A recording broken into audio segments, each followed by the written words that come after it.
Our next guest includes some of the best of the best. Nicholas Sparks is the best-selling author of 17 books. 6 have been turned into movies, with 3 more on the way. His latest novel is The Best of Me. Brad Meltzer is also a best-selling writer. He specializes in political thrillers, including The Inner Circle, and he's host of the History Channel series Decoded. And finally, Jennifer Egan, winner of the Pulitzer Prize this year for her novel, A Visit from the Goon Squad. They are all here at the end of this year to talk about what inspires them as we move into the next one. Guys, good morning. Hey, good morning. Good morning. Don't have to tell any of you that writing can be a challenging process. Jennifer, what inspires you to write? Well, I decided I wanted to become a writer when I was about 18, and I was traveling in Europe. I had taken a year off between high school and college, and I was pretty alienated. I didn't speak the languages of the countries where I was, and I felt like I sort of didn't know anyone and was quite isolated. And I think in that moment, what I discovered was that writing was a way for me to organize the world. It made the world seem alive and kind of exciting and magical, and it also grounded me. So I think in a way, what really inspires me is the desire to feel like that.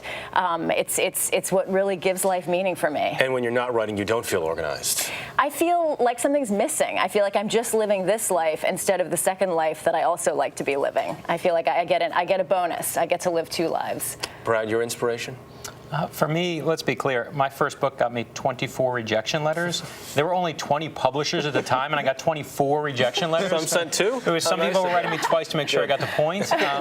But for me, I had an English teacher who gave me a shot, Miss Spicer, in 9th grade, and she said, you can write. And you never forget that first person who says you're good at something.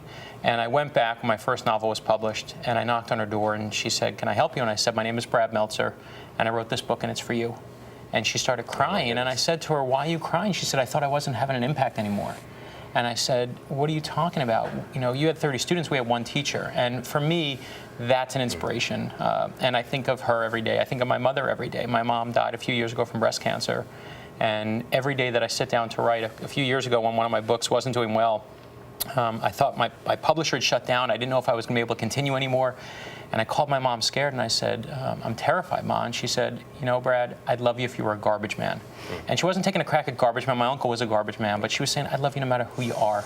And every day I sit down to write, I say those words to myself. I'd love you if you were a garbage man, just soaking in that love she has for me. I think the proper nomenclature actually is a waste disposal now. But my mom didn't want to say, I'd love you if you were a waste disposal person. So thanks for ruining the memory of my mother. Oh my gosh, I'm so sorry.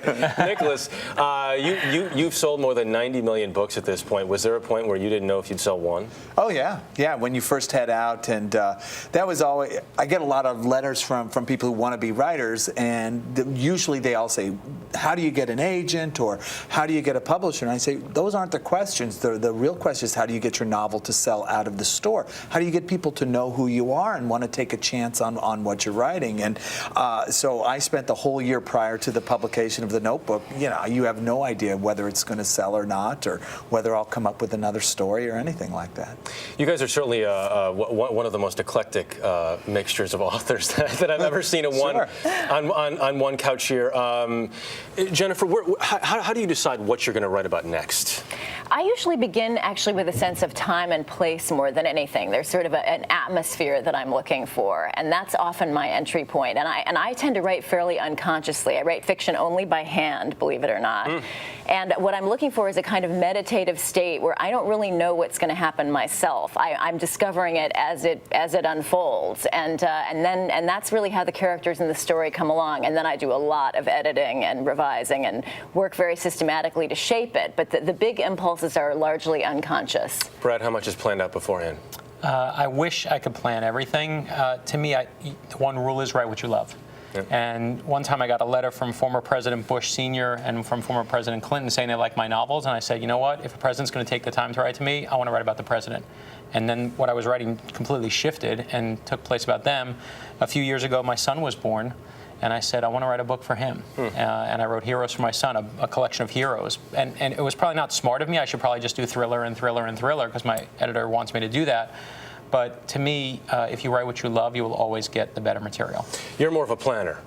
Definite planner. Yeah. And it's these are stories, but for me to write, I have to be very clear, pretty much on 6 elements. You have to know the age of the characters, which is always the first decision I make because that informs what the dilemmas are, different ages. You might have older parents who need care or things like that. The age, how the characters meet, what's the conflict that keeps them apart. I have to know what forces them to be together despite that conflict, what's driving the overall story, and I have to know the ending, whether it's a happy ending or a sad ending or bittersweet. Unless I know those 6 things, I have had the experience where I've gotten halfway through and I just know that the novel's not going to measure up to what I want. So until I know those 6, I don't write a word. Jennifer, Brad, Nicholas, stick around for just a second. We're going to have a special segment next where actually you're going to do some readings for us.